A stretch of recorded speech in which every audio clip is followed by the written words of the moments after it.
안녕하십니까. 세종스포츠정외과 김진수입니다. 오늘 제가 말씀드릴 내용은 그 세션 3 내진탕 부상에 대한 내용입니다.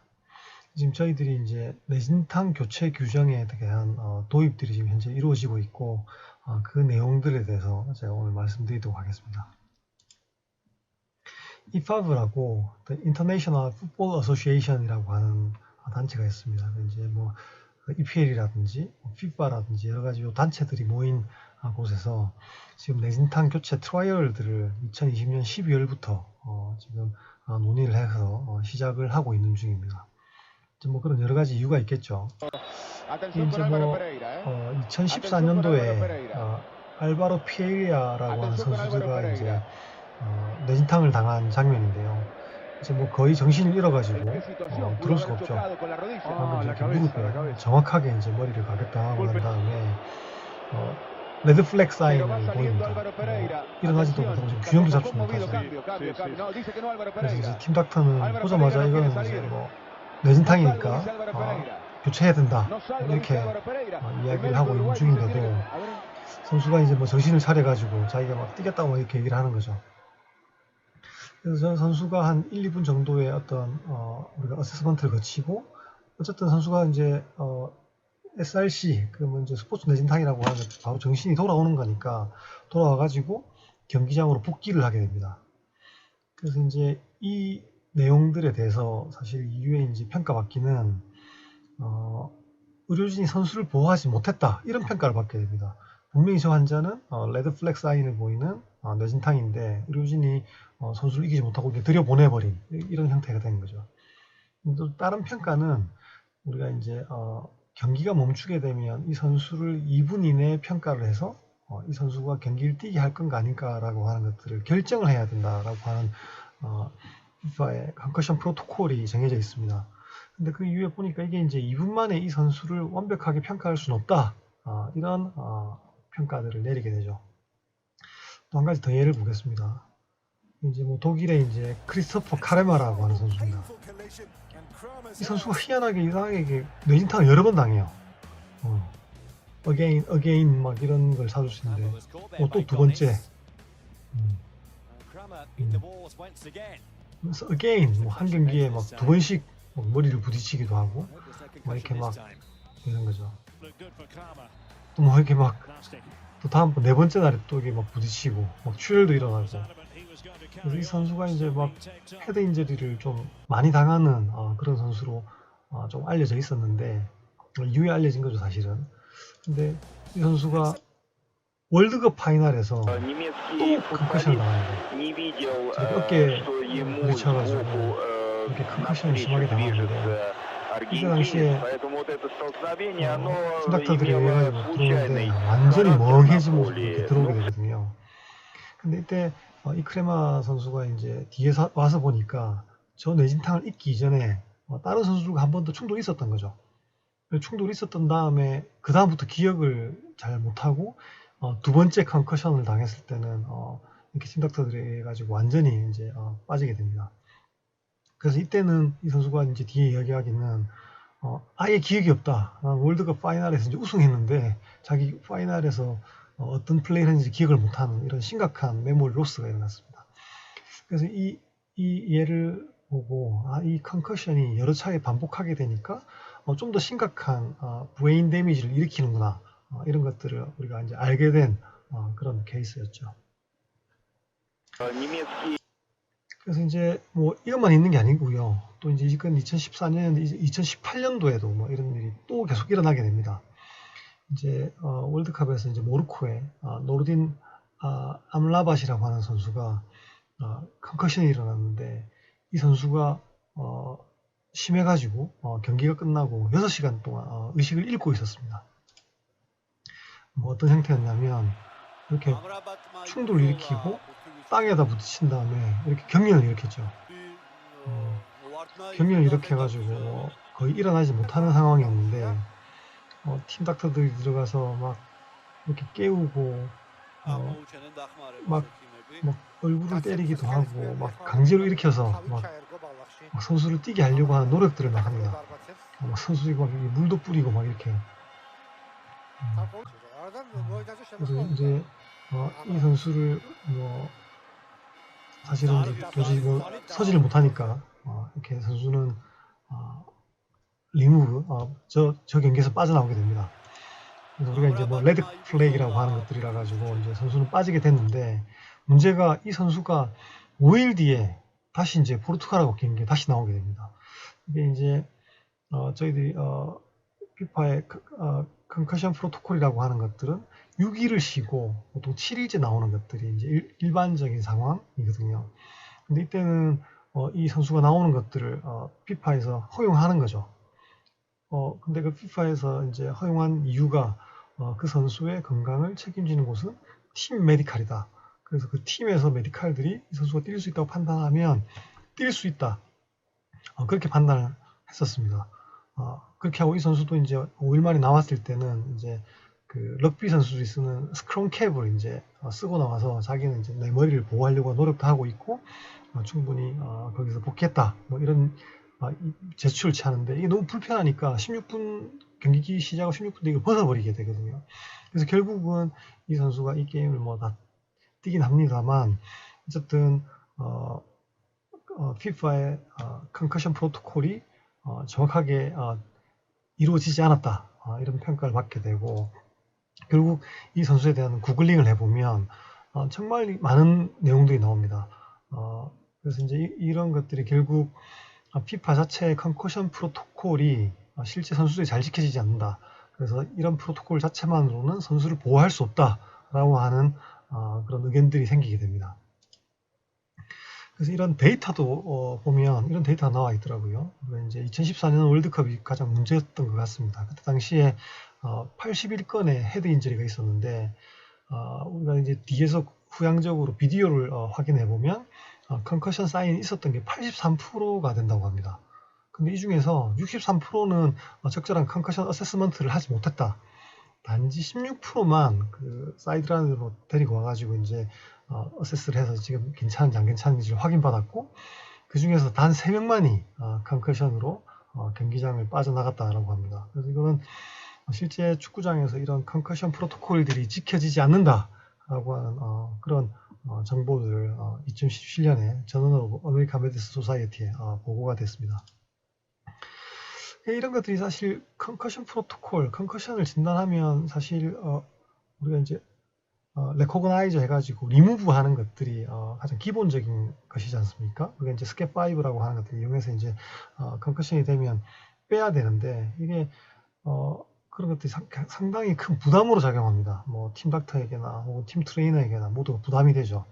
뭐 다양한 이유들이 있습니다.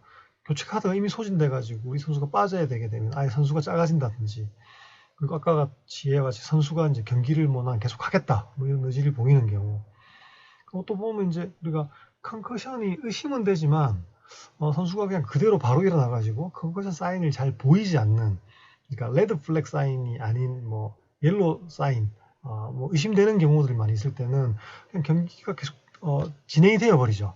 우리가 그 어세스할 기회를 잃어버립니다. 그래서 경기가 끝나고 보니까 그 선수가 저 경기한 기억이 잘 안 나요, 뭐 이런 이야기를 하는 것들을 많이 봤을 거예요. 아마 분명히 이제 트레이너 사람들도. 그런 것들 우리가 이제 suspected SRC라고 하잖아요. 이게 이제 스포츠 컨커션이 의심되는 경우, 그런 경우들도 사실은 레코그해서 리무브 해라라고 하는 것들이 현재 컨커션 프로토콜입니다. 근데 그런 것들이 서스펙트 하지만 실제로 뺄 수 있는 그런 가능성들이 별로 없죠. 저도 이제 뭐 사실 팀 닥터 하면서 제가 이건 SRC였는데 내가 이 선수를 빼지 못했구나 라고 하는 그 기억들이 뭐 여러 건이 있습니다. 그리고 이제 이게 컨커션이 만약에 진단이 되면 6일간의 어떤 컨커션의 리턴 투 플레이에 대한 복귀 과정을 거쳐야 되기 때문에 7일째 이제 경기 복귀가 가능하거든요. 이것도 부담입니다. 만약 선수가 이제 멀쩡한데 이제 저는 괜찮은데 왜 7일간 기다려야 돼요?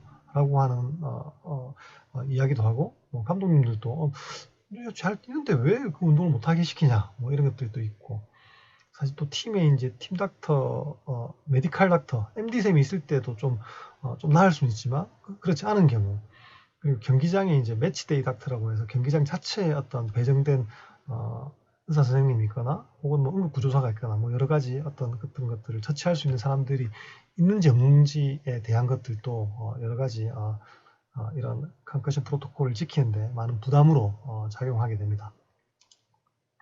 그래서 이제 이 IFAB에서도 이게 이제 선수들의 건강이 최우선이다. 이렇게 이제 아까 나왔던 그 세례가 가장 하이라이트거든요. 이렇게 멀티플 컨커션을 당했을 때 컨커션을 당했지만 빠지지 못하고 그냥 들어가 버리는 그런 경우들.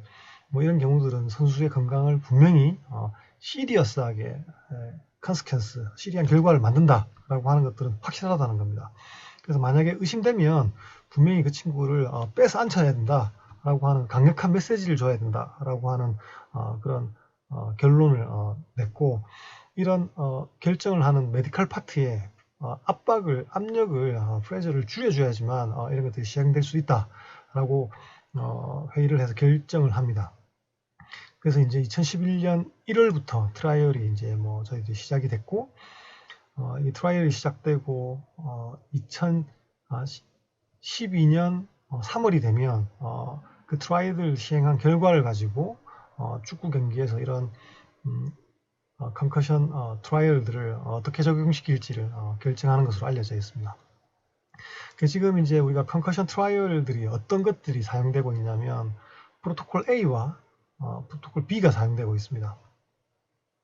프로토콜 A라고 하는 것들은 이 한 팀에다가 컨커션 서브스티튜트, 그러니까 이제 뇌진탕 교체권이라고 하는 것들을 하나 주는 겁니다.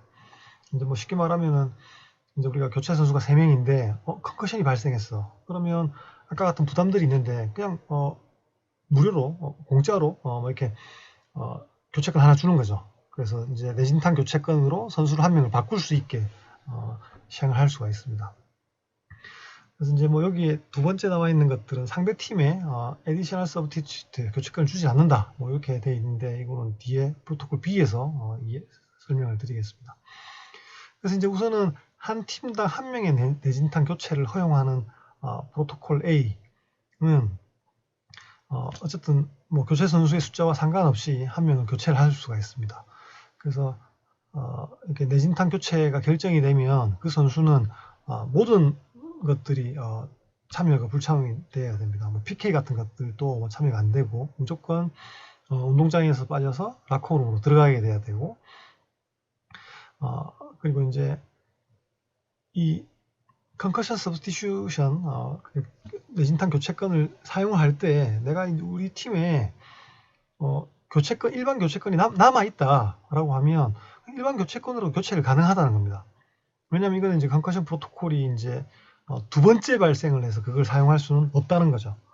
그때는 일반 교체를 하거나 아니면 그 교체권을 이 없다면 그 선수는 그냥 빠져가지고 선수 숫자를 작게 해서 플레이를 해야 된다. 뭐 그런 의미를 가지는 겁니다. 이제 이런 일들이 이제 그러면 두 번째도 교체해줘야 되는 거 아니냐, 뭐 이런 의견들도 사실 있었죠. 근데 이제 이런 일들이 그렇게 빈번하게 일어나는 것들은 아니기 때문에 이런 프로토콜 A가 나왔습니다. 근데 어쨌든 이 뇌진탕 교체권을 사용하거나 이런 일반 교체권을 사용하는 방식이나 방법들은 심판이 결정하는 게 아니라 주장이라든지 감독이라든지 어떤 메디컬 스태프가 결정하는 것으로 이야기되어 있습니다. 왜냐하면 이런 방식들이나 이런 것들이 상대 팀에게 어떤 전술적 이득을 줄 수도 있기 때문에 심판이 이 일반 교체권이라든지 뇌진탕 교체권을 결정하지 않는 것으로 이렇게 결정을 했습니다. 이제 프로토콜 B는 2명의 2장을 주는 겁니다. 이게 뇌진탕 교체권을 갖다가 각 팀에다 2장을 줍니다. 근데 대신에 여기서는 그러니까 교체권을 주긴 하지만 내가 만약에 우리 팀이 만약에 이제 뇌진탕으로 교체권을 사용하면 어디든지 사용할 수 있는 교체권을 상대 팀에게 하나 주는 겁니다. 그러니까 이제 이거는 좀 다르죠. 이제 2회 뇌진탕 교체가 가능합니다. 그리고 이제 역시나 뭐 똑같이 교체 선수의 숫자와는 상관이 없죠. 근데 어쨌든 우리가 뇌진탕 교체권을 사용하면 상대 팀에게 교체 카드 하나를 줍니다. 근데 이 하나 주는 거는 뇌진탕 교체권을 준 게 아니에요. 어떤 이유에서든지 교체를 할 수 있게 하나 주는 거죠. 그러니까 이제 뭐 좀 이제 이렇게 전술적으로 뭐 악용하거나 뭐 이런 일들을 할 필요가 없는 거예요. 그런 것들은. 우리가 이제 교체권을 이렇게 사용할 수 있으면 일부러 막 충돌을 일으켜가지고 내가 이제 교체를 한 명 더 하거나 뭐 이렇게 할 수 있는 어떤 의도들을 가지고 올 수가 있지 않습니까? 근데 프로토콜 B 같은 경우에는 그냥 상대팀에 교체권을 줘버리니까 뭐 상관이 없는 거죠. 역시나 이것도 이제 일반 교체권으로도 교체는 사용합니다. 근데 이제 좀 재밌는 거는 상대팀이 교체 카드를 받았는데 내가 먼저 이 교체 카드를 사용하겠다 이렇게 할 수 없고 정상적인 교체 카드를 다 사용하고 나서 사용할 수가 있습니다. 그러니까 만약에 내가 이제 상대팀은 3명을 교체한 이후에 그 교체 카드를 사용할 수가 있는 거죠. 그래서 뭐 악용할 수 있는 이런 것들을 줄이기 위한 그런 시도로 생각이 됩니다. 그래서 이제 아이패브에서 이제 뭐 시작을 하고 이미 했고 이제 피파에서도 다음번 월드컵에서는 이 컨커션 트라이얼들을 사용하겠다라고 이제 지금은 이야기를 하고 있습니다. 방식은 현재로서는 프로토콜 A를 사용하겠다라고 되어 있습니다. 그래서 이제 만약에 이제 그 SRC가 의심되거나 확정이 되면 내진탕 교체권을 사용해서 내가 교체를 할 수가 있고 뭐 상대방에게 교체권을 주거나 하지는 않습니다. 근데 어쨌든 교체권 A를 사용하면 리턴 투 플레이 스트래티지를 스텝 5를 따라야 됩니다. 그러니까 이 선수는 만약에 교체가 된 선수는 그 운동장에 있을 수가 없고 그 선수는 6일간의 회복 기간을 거치고 7일차에 경기에 복귀할 수 있다. 이런 룰들 적용을 시키는 겁니다. 근데 이제 현재는 뭐 코로나로 이제 월드컵이 이제 연기가 된 바람에 아직까지는 사용되지는 않았지만 이번에는 사용한다. 이렇게 이야기를 하고 있습니다. 홈페이지 가더라도 이렇게 얘기가 돼 있고 추가적인 내진탕 교체권을 사용할 수가 있고 근데 이번에 이제 사실은 5명의 교체 카드를 주겠다라고 하는 이 원칙들이 적용돼 있지 않습니까? 이게 이제 선수들의 어떤 건강을 위해서 뭐 많은 부상률을 줄이기 위해서 교체 카드를 5장을 사용하고 어떤 전술적 변화를 많이 줘가지고 경기를 재밌게 만들자는 이유로 해서 5명의 교체 카드도 지금 사용하는 것으로 되어 있습니다. 하지만 5명을 교체하더라도 뇌진탕 교체권은 역시나 정상적인 교체와 상관없이 사용할 수 있다. 이렇게 우선은 결정을 해서 진행이 될 계획입니다. 이제 이 아이패브에서 이제 이런 트라이얼들을 전 세계 인터내셔널하게 다 뿌리고 뭐 사용을 하라라고 이제 트라이얼이니까 뭐 사용하고 싶은 나라는 사용하라 이렇게 되어 있지만 현재는 일본, 영국, 네덜란드, 포르투갈 요 4개국밖에는 아직 사용을 하고 있지는 않습니다. 이제 뭐 지금 교체를 위한 고의적인 충돌이 있을 수 있다 뭐 이런 이야기도 있고 이제부터 이제 5명 교체를 우리가 하기로 했는데 그 정도 그 아니면 내진탕에 의한 선수들도 교체할 수 있고 또 전술적인 교체에서는 큰 문제가 없는 것 같다라고 하는 주장들이 현재는 있습니다. 한국에서도 지금 이 내용들을 현재 저희들이 검토를 하고 있는 중이라 프로토콜 A 혹은 프로토콜 B를 하나를 선택을 해서 사용할지 아니면 5명 교체 카드를 사용하면서 이런 것들을 사용하지 않을지 그런 것들은 내부적으로 의논 중에 있습니다. 그래서 이제 이런 프로토콜 A, 프로토콜 B의 트라이얼을 어떻게 할지에 대한 내용을 적용시키면서 추가적인 질의들이 좀 있었는데 현장에서 이런 내진탕 상황 판단 누가 하는지에 대한 어떤 질문들이 사실 있었습니다. 대부분 이제 메디컬 스태프가 하게 될 거고 팀 닥터가 있다면 팀 닥터, 팀 닥터 없다면 팀 트레이너들이 할 수가 있습니다. 왜냐하면 이 뇌진탕이라고 하는 것들을 판정하는 도구는 스캡5라고 하는 도구이기 때문에 스캡5는 그냥 헬스 프로바이더들이 다 사용할 수 있는 그런 기구들입니다.